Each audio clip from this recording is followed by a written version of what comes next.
బీసీల vote bank కోసం తెలంగాణలో రాజకీయ పార్టీల మధ్య ఆసక్తికర పోరు నడుస్తోంది. 42% బీసీ రిజర్వేషన్లపై ఎవరికి వారు క్రెడిట్ కోసం ఫైట్ చేస్తున్నారు. బీసీ రిజర్వేషన్ల కోసం పోరాడుతున్నామని ఎమ్మెల్సీ కవిత అంటే బీసీల పార్టీతో తడాఖా చూపిస్తామంటున్నారు మరో ఎమ్మెల్సీ తీన్మార్ మల్లన్న. బీసీ రిజర్వేషన్లపై తమకే చిత్తశుద్ధి ఉందని, స్థానిక ఎన్నికల్లో 42% బీసీ రిజర్వేషన్లు అమలు చేసి చూపిస్తామని కాంగ్రెస్ పార్టీ ప్రకటించింది. తెలంగాణ రాజకీయాలు బీసీల చుట్టూ తిరుగుతున్నాయి. స్థానిక సంస్థల ఎన్నికల్ని సెప్టెంబర్ లోపు నిర్వహించాలని తెలంగాణ హైకోర్టు ఆదేశించడంతో ప్రభుత్వం కూడా దిశగా కసరత్తు చేస్తోంది. స్థానిక ఎన్నికల నేపథ్యంలో 42% బీసీ రిజర్వేషన్లపై రాజకీయ పార్టీల తీరు ఎవరి మాట వారిదే అన్నట్టుగా ఉంది.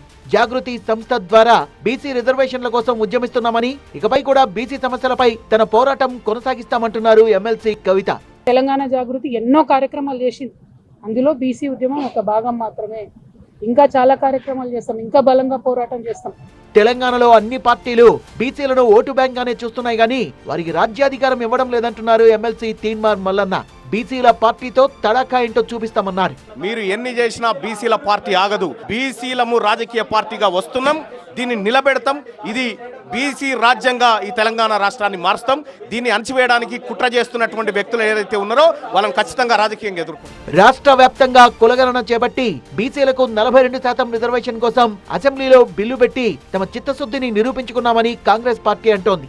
ఆర్డినెన్స్ తీసుకొచ్చి ఖచ్చితంగా స్థానిక సంస్థల ఎన్నికల్లో 42% బీసీ రిజర్వేషన్లు అమలు చేసి తీరుతామన్నారు తెలంగాణ డిప్యూటీ సీఎం భట్టి విక్రమార్క. ఇవాళ socio economic political caste survey అనేది కేవలం తెలంగాణ రాష్ట్రంలో తెలంగాణ కాంగ్రెస్ ప్రభుత్వం మాత్రమే చేయగలిగింది. చేసి చూపించడం కాకుండా ఆ సంఖ్యాపరంగా ఆనాడు ఎన్నికల కంటే ముందు మేము బీసీలకి 42% రిజర్వేషన్ ఏ రకంగా ఇస్తామని చెప్పామో ఆ చెప్పినట్టుగానే ఎంపెరికల్ డేటాతో ఈరోజు శాసనసభలో బిల్ పెట్టాం, క్యాబినెట్లో తీర్మానం చేశాం.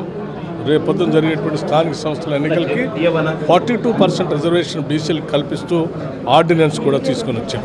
మొత్తానికి స్థానిక సంస్థల ఎన్నికల నేపథ్యంలో జనాభా పరంగా రాష్ట్రంలో 50% పైగా ఉన్న బీసీల ఓటు బ్యాంక్ ను ఆకర్షించేందుకు ప్రధాన రాజకీయ పార్టీలన్నీ బీసీల జపం చేస్తున్నాయి.